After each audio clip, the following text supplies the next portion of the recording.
A few introductory remarks and then I'll be happy to take your questions. Today I've spoken with business leaders here in Auckland to hear firsthand the impact that the recent weather events have had on them and those who work for them.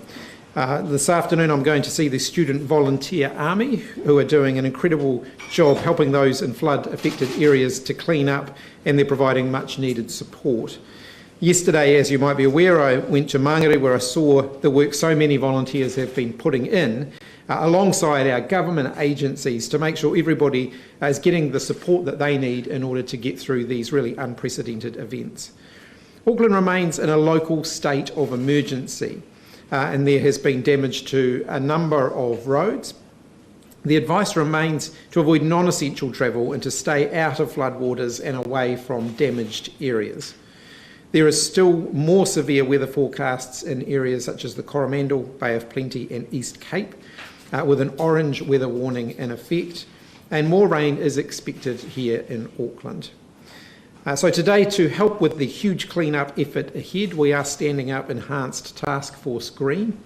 That makes funding available through the Ministry of Social Development and Employment to employ people in Auckland, Waikato, Coromandel, Northland and the Bay of Plenty regions who can help to get homes and properties back to the condition that they were in before these events took place. It funds skilled and semi-skilled and unskilled jobs for local people so that they can support our farmers, growers and communities by doing clean-up work. It sits alongside the other supports that have been made available, such as civil defence payments. There have been a number of those already. Those payments can be used to replace food, bedding, clothing, or they can go towards things like temporary accommodation. The flooding and storm damage in Northland, Auckland, Waikato and Bay of Plenty has now been classified as a medium-scale adverse event. Funding of $200,000 has been allocated to the Rural Support Trusts, who know their communities and the support that's required to help people through. And we know that the recent weather has come on top of what's already been a challenging and wet season for many in the upper North Island, and that their stresses have been compounded. So we know that many people are doing it tough, which is why the government is stepping up its efforts to contribute to the help. Today's announcements are on top of the more than $1 million that's already gone into the Mayoral Relief Fund and a lot of other support that's already been provided through civil defence, through council, emergency services, volunteers, iwi, utilities contractors, and of course those who have opened their homes to accommodate their whānau and friends who have been displaced. And I thank everybody for the efforts that they have put in. I'm now happy to open up for questions. Prime Minister, pardon me, insurers are warning that it's going to take years for claims to be settled, like on flooded properties, cars. Is there anything the government can do to speed that process up? We'll be working closely with insurance companies. There's already been regular dialogue between the insurance sector and the Minister of Finance, who's leading this work on behalf of the government. We obviously want to see as many claims resolved as quickly as possible. We've seen the insurance companies on the ground already working hard to get those claims assessed quickly and to make sure that people can just get on with the job of cleaning out the damage so that they can actually start the rebuild process. We'll work with them to make sure that's done as quickly and as efficiently as possible. But we do have to acknowledge that particularly in areas where there are more complex claims and so on, it can take a while to work through that. Would that include changing the immigration settings? Are you looking at putting them straight, sort of insurance assessors straight on the pathway to residency? Haven't considered that at this point. It's only the first few days, but we'll work with them. We'll work with the insurance companies to make sure that they get what they need to be able to do the work that's ahead of them. And just on the workforce you've announced, where are those workers coming from? Because we're already in an extremely tight workforce. MSD still have people that they're looking to place into work, and so they'll continue to work through that. So it would be sort of beneficiaries who will be brought into the workforce. That is amongst the workforce that can be used. There may be workers who are displaced because of recent events as well, and so again there'll be opportunities there too. And have you looked at sort of any of the immigration settings since the floods? No, we haven't, but there is an ongoing process of looking at our immigration settings to see how we can improve and how we can meet the needs that are in front of us. The challenges that businesses have been facing with regards to the floods, give us an overview there. What are some of the big issues they're facing at the moment? Look, we know that we've got challenges with, if we think about retail and wholesale, stock loss continues to be a challenge. Underinsurance is a challenge for the business sector, and it's something that we've just been talking to business leaders about. That's a complex issue for government to step into, because we also don't want to become an insurer of by default, because that creates a whole other set of issues. So we'll work our way through those sorts of issues carefully. On that insurance point, what are those underinsured firms actually asking for? Are they calling for the state to step in? Look, we'll continue to have conversations with them. I haven't, but Minister of Finance has been up here too in the last few days, as you know, and he's been leading the conversations for us on that particular area. I haven't had a chance to touch base with him about exactly what the request is there. And Prime Minister, a lot of people needing emergency accommodation right now, 400 turning up at the Mangere Emergency Centre every day. Where are these displaced people going to go, and will some of them need to be relocated out of Auckland? We are working with the accommodation sector, and that includes looking at things like motels as a stopgap measure while people's houses get dried out again and so on. We'll work with our accommodation providers, our emergency accommodation providers, the existing ones that we have, and we'll be looking, we are already, I believe, working with potential new providers to provide short-term temporary accommodation while we get things sorted. We're seeing problems arise in Rotorua where a lot of emergency housing got packed into one small area. How will these problems be avoided in this scenario? Look, I think in this particular case, in many cases, it will be genuinely quite short-term emergency accommodation while people's houses get dried out, and that kind of immediate work that needs to be done can be done. Where homes have relatively minor work that needs to be done, we may be able to get them back into their homes quite quickly.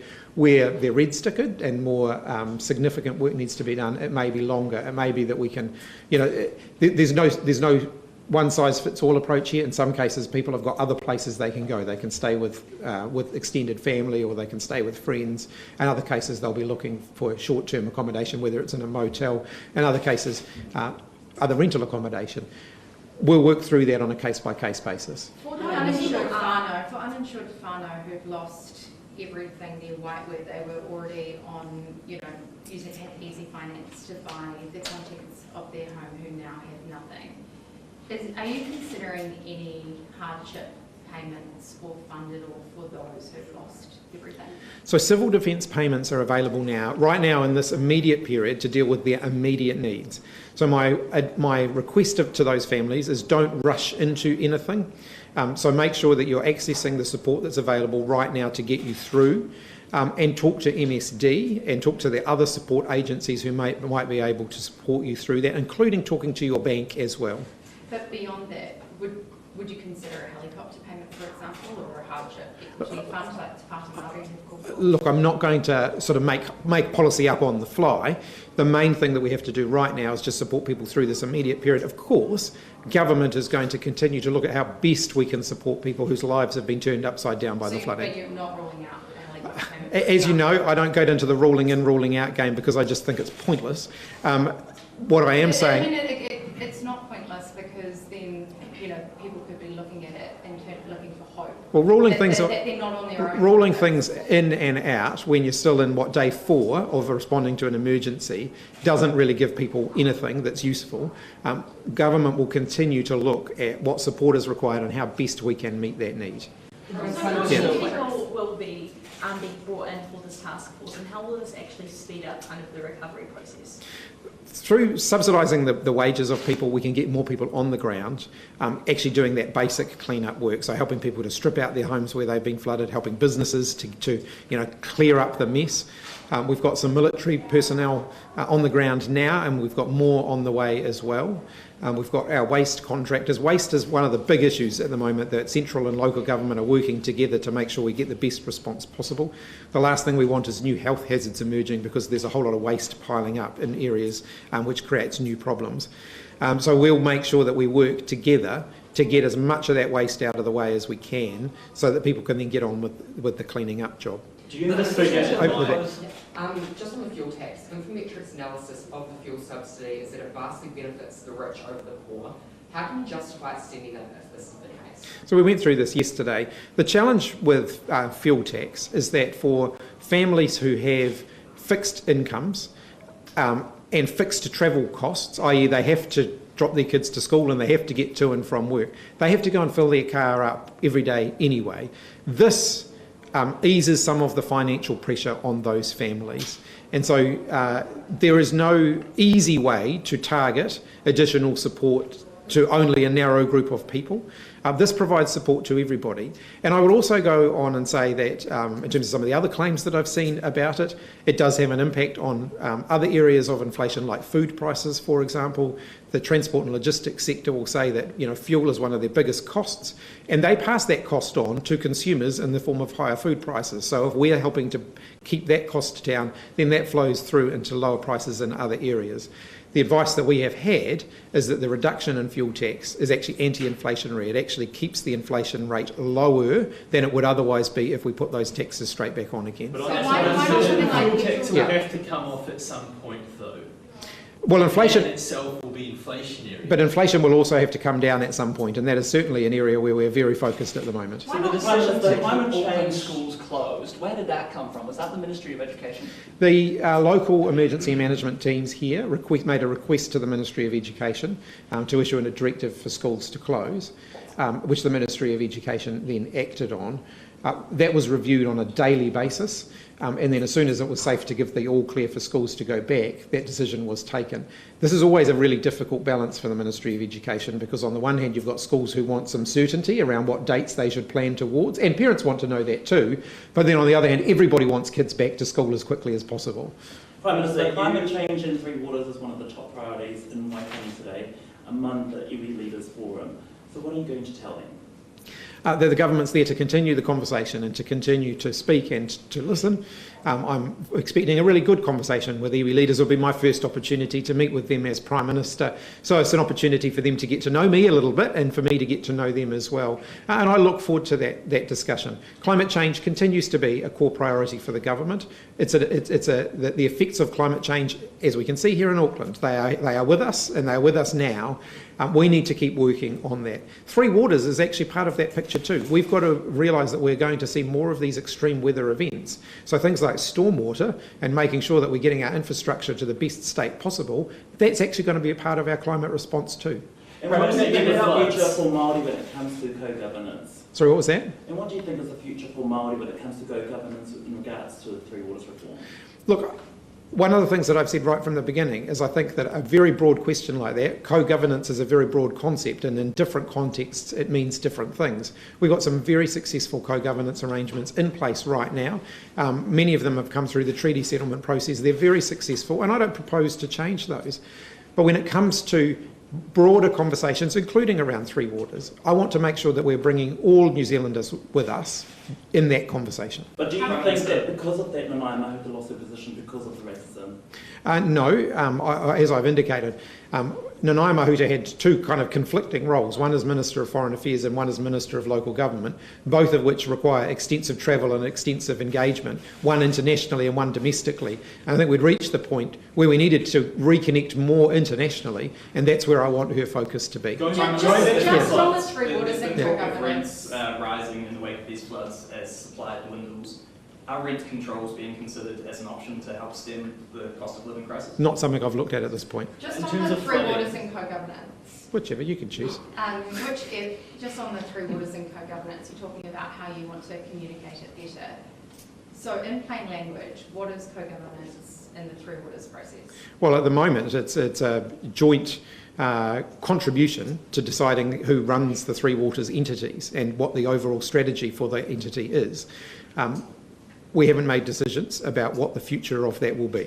So has how the do issue you of co-governance implement distracted that? away from the real purpose of the Three Waters reform then? The Three Waters reforms came out of the fact that we have a massive infrastructural deficit, hundreds of billions of dollars worth of water infrastructure that is simply not coping with the level of demand, whether that's fresh drinking water, whether it's wastewater, or whether it's stormwater. We've got hundreds of billions of dollars that's going to be required to bring them up to scratch in the next 30 years. If we don't reform the way we do it, the rates bill that households face will increase significantly. So I don't think that no reform is an option here. I think we do need to do reform. What we've got to do, though, is make sure that we're bringing people with us along the way. So how do you From do regards that? to business, just wanted to go back to that meeting you had before. Obviously, things about insurance came up. What other things are businesses asking for, and can we speak more sort of a direct response to support businesses who've been affected by the floods over the weekend? Look, it was a broad, wide-ranging conversation that covered everything from communication, including making sure that we've got an exit plan for Auckland, so that once we're through the emergency response, we can get Auckland back on its feet as fast as possible, get people back out there spending money and really engaging within the Auckland community. How we can make sure that we're bringing people back into New Zealand again, that this doesn't set our tourism recovery back too much. We had those sorts of conversations. We had conversations, of course, about the issues that the business community have been raising with me since I became Prime Minister, around immigration, around labour shortages. They continue to be a major topic of conversation. How quickly are we going to see those immigration changes? It's an ongoing process. We'll continue to look at where the pressure points are, and we'll continue to try and make sure we're responding to that. Like the median wage requirement, for example, is that one of the I'm not going to make announcements on the spot. We'll keep looking at the concerns that are being raised. Yeah, and look, we're not going to necessarily do everything that business asks, but we'll certainly listen, and we'll certainly take on board the concerns that they're raising. Prime Minister, you met up with Auckland Mayor Wayne Brown this morning. I was wondering if you're able to tell me what that meeting was about. We had a good meeting. We were predominantly talking about the floods and the response to the floods and how we can actually get through the next phase of that response. So it was very future focused. What are the pressing points right now? Where can central and local government work together? I reiterated to him that we are available to help. And he reiterated to me that we have provided him everything that he has asked for since this event began, and we'll continue to endeavour to do that. So we have to work together. I think Aucklanders expect to see us working together, and that's what we will do. Did you speak about the initial response to the flood? The storm damage. Common themes emerging are that a lot of the dangers could have been assessed and identified before they actually eventuated. Things like drainage issues or precarious trees, that kind of thing. These are council issues, but how will the new Minister of Auckland help to prevent these things from happening again? In terms of many of those issues, you're right, they are local issues. On the issues around stormwater, for example, that is an integral part of the Three Waters reform programme that we're talking about. We've got to make sure that our preparation for severe weather events is significantly better than it has been. So there's no question about that. How was it that hundreds of people were stuck in apartments without lifts? Whose responsibility was that? Well, it's an extreme weather event. When you have extreme weather events, it's not always easy to predict exactly what's going to happen. Is that NEMA though? Should NEMA have identified that there were people trapped in apartment buildings? No, it's a locally led response. So it would be, in terms of how regardless of what the effect is, how we deal with the immediate issues in front of us, that response sits with the local response team, supported by NEMA. Did that come up in your meeting with the Mayor? No, it didn't. Did his initial response to the floods come up in your meeting? Look, we had a conversation about the last few days. Of course we did, but our real focus was on the future and on what's immediately in front of us and on keeping the response moving. All right, last question. In Christchurch, Prime Minister Joseph James Bryder has been sentenced to life in prison for killing a woman just 9 days after he was paroled. Is that a failure of the justice system? I haven't seen that particular case and generally don't tend to comment on judicial decisions. To access a civil defence payment, one must have a valid visa. So what will happen with overstayers who have been affected by the flood? Look, I've indicated that I'm going to look into the broader issues around overstayers generally, and I'll certainly be including that as well. Ngāti Rangi gifted British troops and their whānau are through Taonga today at Ohio. How important are events like this for your government? Very. I mean, I think as we head towards Waitangi weekend, it is an opportunity for us to celebrate our history, as well as remembering some of the parts of it that maybe leave a bit to be desired. Thanks very much, everybody. Ed Sheeran is Ed Sheeran. Actually, on behalf of... I'm hoping to go next